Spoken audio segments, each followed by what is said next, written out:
Forsaken is an interesting game. It's an 8 versus 1 survive the killer type of game. What sets it apart from other games are not only its mechanics and aesthetic, but what the game is itself. Now initially, I didn't see the appeal for the game. In fact, I didn't like anything about it at all, but the game started growing on me and I realized maybe this game might be for me. So I gave it a shot, and now we're here. In this video, I'm going to give a breakdown of the game's features and content, as well as my opinions on those specific things. In the end, I'll give my full opinion and what I think of the game.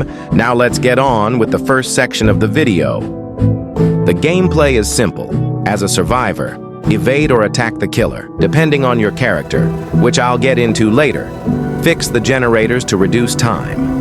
Grab items around the map to aid you in your survival, and wait for the round to end in order for you to win. As a killer, eliminate survivors. To add time to the clock, use your abilities to help you reach that goal and eventually get the last survivor in order to win. What's important is the characters you can be to help you win. Currently, there are 10 survivors and 4 killers you can be in the game. Noob is the first survivor, being part of the survivalist class.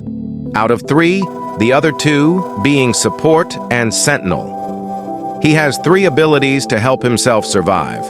The first one being hola, a short speed boost that helps him run from the killer. The second one is slate potion. I forgot the name or whatever. It turns you into a stone, stopping any damage you take during the ability, but slowing you down temporarily too.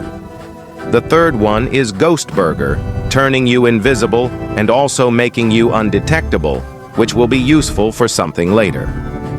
This is a basic rundown of what to expect as a survivor. I won't be going over the rest since I don't have all of them, and it would extend this videos to decades long. On the other hand, your first killer is Jason, a fast slaughterhouse of an enemy who has 4 attacks, his regular hit being the first, which is a basic machete swing that does a bit of damage. His second move is behead, hurting a survivor more than normal and stopping them from using their abilities for a bit. But in return, if you miss it, you'll be given a slowness debuff. Gashing wound is the third ability, putting a survivor into a short cutscene, like attack, dealing what is about 50 damage, but stunning Jason a little after the attack. The last thing in his arsenal is raging pace, making him jog at a pace and stopping certain characters from stunning him. As he attacks, Jason leaps forward, doing a bit more damage. This is the normal experience you'll have until you unlock the next killers, which isn't too hard.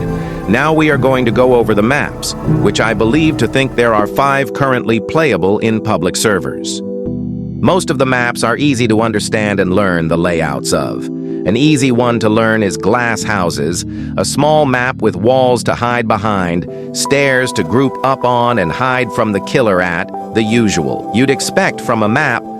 But there is one map that I hate with, literally the rage of 10,000 men. That being the arcade map. I don't actually know the name, but it's annoying as hell to play, as there are these hands in some of the doorways, and if you touch them. Slowness for a few seconds. Seems small, but it's not great when you're in a chase, and it affects both sides as well. So it's a lose-lose situation. Some might call this a skill issue, and to that, I say, you are absolutely right. Now we'll go over the final bit that I've merged into one. The music and Last Man Standing. The soundtrack of this game is immensely good. It really fits the game well and suits all situations. The ambiance music that fills you with fear as you walk around waiting for the killer to pop out. The chase music that plays as you run from the killer with everything you've got. It's all so good. On the other hand, Last Man Standing is a feature in the game, where if the killer has killed all but one, intense music starts playing, and both the locations of the killer and survivor are shown to each other for a few seconds. This is why Noob has Ghost Burger's undetectable effect, stopping his location from being shown, which is overpowered. There are even songs that can play with specific killer interactions like creation of hatred, but there is one, in particular, that stuck with me for all this time. Out of time in my making, draw the line and say goodbye.